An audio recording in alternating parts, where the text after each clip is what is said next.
We're getting a divorce. I don't need a wife who abandons her husband. That's what Eldon spat at me after I gave birth at my parents' home. He shoved pre-filled divorce papers in my face. Up until then, Eldon hadn't shown any concern for me during my pregnancy. In fact, he quit his job for selfish reasons and is now unemployed. I finally lost all love for him. I don't need a husband like this, and it's bad for our child too.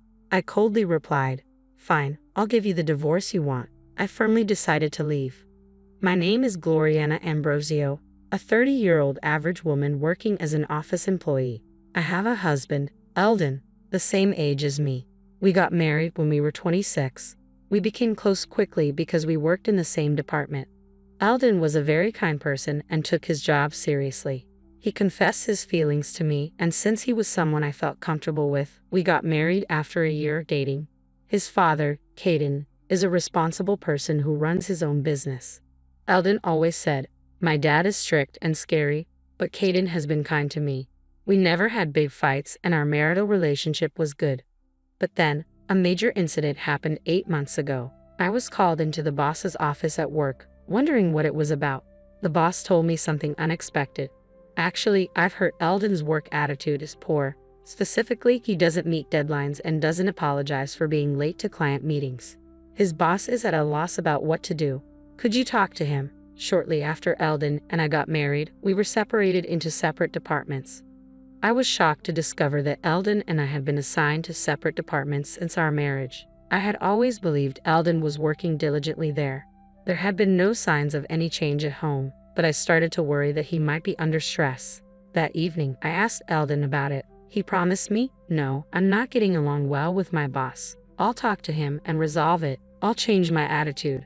But a week later, he came home and said, "I quit my job. I can't work under that boss anymore." I checked with his boss and it was true. Eldon's work attitude had worsened since joining this department.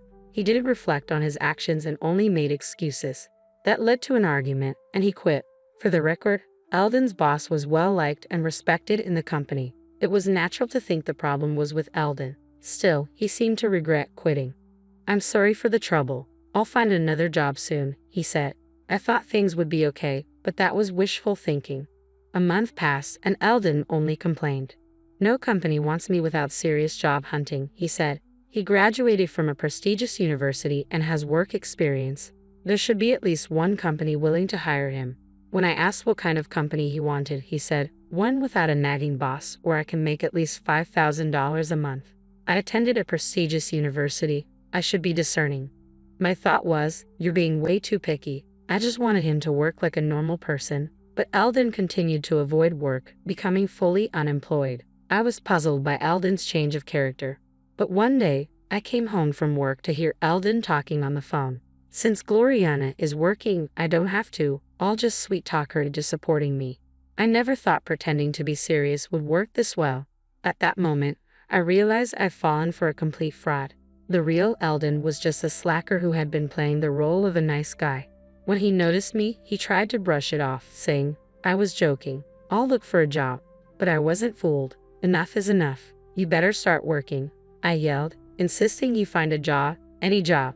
Part of my anger came from concern for our future. But there was another, more pressing reason. I was pregnant. I found out I was expecting around the same time Eldon quit his job.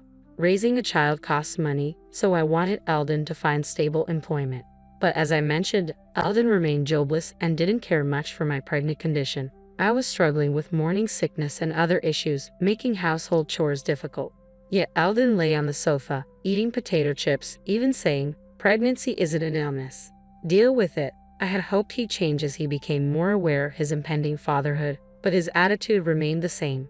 In fact, it worsened. Just yesterday, he got furious when I used canned food to save time on cooking. "You should feed your husband proper meals. That's a wife's duty," he lectured. I was furious. We had a heated argument, and not once did he mention concern for our child. I'm seriously worried about our future together. Some might say, why not just divorce him? But if I do, our child will be born into a fatherless home. I'm emotionally unstable, especially with my first pregnancy, and the due date is approaching. I've decided to put off any serious discussions until after the birth. Given Eldon's unreliability, I chose to give birth at my parents' home. They agreed it was the best option. But even then, Eldon complained, "What am I supposed to do without you? Who's going to do the chores?" I was so fed up with Eldon that I angrily told him, "You're an adult, figure it out yourself," and went to my parents' home. I later gave birth to a healthy baby when I felt better. When I returned to Eldon's place after about 2 months, it was a mess. Trash was scattered everywhere, and a pile of clothes lay next to the washing machine. As I stood there stunned, Eldon appeared with bed hair. "Finally, you're back. There's something I want to talk about," he said, pulling out a document with a malicious grin. It was a pre-filled divorce application. "I'm divorcing you. I don't need a wife who abandons her husband." Hearing this, my love for Eldon completely evaporated. I thought, I don't need a husband like this, and he's a bad influence on our child. Coldly, I said, "Fine, you'll get your divorce," and was determined to leave him. Still, Eldon remained defiant. "You'll regret it if you divorce me now. Fill in your part." I snatched the divorce papers from him and filled them out immediately. I decided to take them straight to the courthouse. "Goodbye then, I'll come back for my stuff later. Don't throw anything away," I said as I left the house and went directly to the courthouse. The divorce was finalized, and Eldon and I became strangers. I returned to my parents' home and decided to raise my child with them. I didn't want to stay in a house filled with bad memories, and raising a child alone was daunting. My parents are trustworthy, and it's comforting to have them around. Life became a daily joy watching my child grow while navigating the challenges of new motherhood. However, a month after the divorce, Eldon suddenly called my parents' landline. I had blocked his number on my cell, but I'd forgotten to block the landline. "Hey, when are you coming back? I'm struggling here," he said. Confused, I retorted, "What? We're strangers now. I'm never coming back." Hearing this, Eldon started to panic. "Wait, you actually filed the divorce papers?" he asked. "Yes, you wanted a divorce, didn't you? I've been over you for a while now, so I submitted them a month ago," I replied bluntly. Upon hearing my response, Eldon became furious. "Why did you file them? I was just trying to scare you into coming back and taking care of me," he admitted. I was utterly disgusted by his twisted logic. "Whether you were serious or not, I have no intention of reconciling with you. You've been useless ever since I got pregnant. Who would want to be a family with a man like that?" I stated firmly. Realizing his mistake, Eldon finally said, "I get it. I'm sorry. I've reflected on my actions. Please come back, I'm really struggling financially," he pleaded. He was pretending to be remorseful now. "We settled our property when we divorced, and like I said before, you're an adult, figure it out." I yelled and hung up the phone. I immediately blocked his number to prevent further calls. I thought that was the end, but a month later, on a peaceful Sunday afternoon, the doorbell rang. It was Eldon. Not wanting anything more to do with him, my parents and I tried to pretend we weren't home, but Eldon persistently banged on the front door. "Hey, I know you're in there. Come out." Reluctantly, I went to answer the door.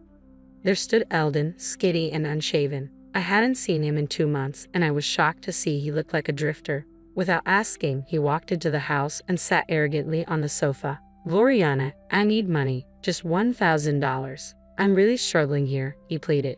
"So why don't you get a job? You have a degree from a prestigious university, and you're not too old to work," I retorted, annoyed. Eldon began to explain, "Actually, I've decided to make money through investment. Working a regular job is for fools. I found a trustworthy advisor online, so I'm good. I'm still in the red because I had just started, but I was told it would turn profitable.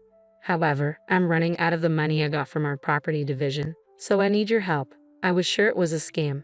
My mom, looking disgusted, returned to taking care of the baby. My dad also looked like he thought it was a scam, but Eldon, oblivious, kept insisting on money. "I'll pay you back when my investments pay off, and you can live the high life," he said. I reached my breaking point with his incessant and nonsensical demands. "If you don't stop, I'm calling the police," I warned, genuinely angry. With my dad, we kicked Eldon out. The mention of the police kept him away for a while, but we never knew when he might show up again. We considered moving, but with a baby, it seemed ridiculous to incur moving costs just because of him. So my parents and I devised a plan for the next time Eldon showed up. Another month passed, and unfortunately, Eldon returned. Seeing him, my mom immediately made a phone call as planned, and my dad and I let Eldon in and humored him for a while. His goal was still money. "I'm in trouble. I can't reach my investment advisor anymore. I poured in over $10,000, and it was a scam. I have nothing left. You're the only one I can rely on. It was incomprehensible why he thought he could rely on me after all he had done. But we couldn't just send him away. He might come back. So my dad and I listened to Eldon's complaints to buy time. We were waiting for reinforcements. When Eldon paused, I smiled reassuringly. Don't worry, I'll help you find a new job and a place to live. Eldon's face lit up. Really? Yes, really. Just then, the doorbell rang. I checked and let the visitor in. It was the person my mom had called. Seeing the man's face, Eldon froze. Dad? My mom had called Eldon's father, Caden. Actually, my parents and I had been consulting with Caden about our Eldon problem. After hearing the whole story, Caden said, I apologize for the trouble my foolish son has caused you. If he bothers you again, please contact me. I'll come to pick him up immediately. So we decided to call Caden the next time Eldon showed up. Eldon was intimidated by his father, so we hoped this would have some effect. And it did. Eldon was furious. Why did you consult my dad? This is a family issue. I'm not a child. I don't need to rely on my parents, but his face was pale. Caden, on the other hand, seemed to explode with anger at Eldon's words. What kind of attitude is that? After causing so much trouble, you've done something so terrible that even your parents have to intervene. What are you doing at 30? Eldon was silenced and was taken away by Caden. After that, Eldon started working as a general helper at Caden's company. He's being strictly trained in manners and how to be a decent human being. Moreover, his direct boss is quite strict, and if Eldon slacks off even a bit, he gets scolded. Life must be hellish for Eldon, and his salary is lower than when he was a regular employee.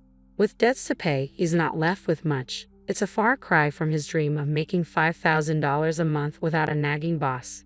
And it must be tough, but he brought this upon himself, so I want him to suffer. As for me, I'm busy raising my child. My child is growing up healthy and strong. Life is tough, but my parents are supportive, and there are many experienced parents at my workplace, which is a big help. Recently, I went to the aquarium with my child and parents.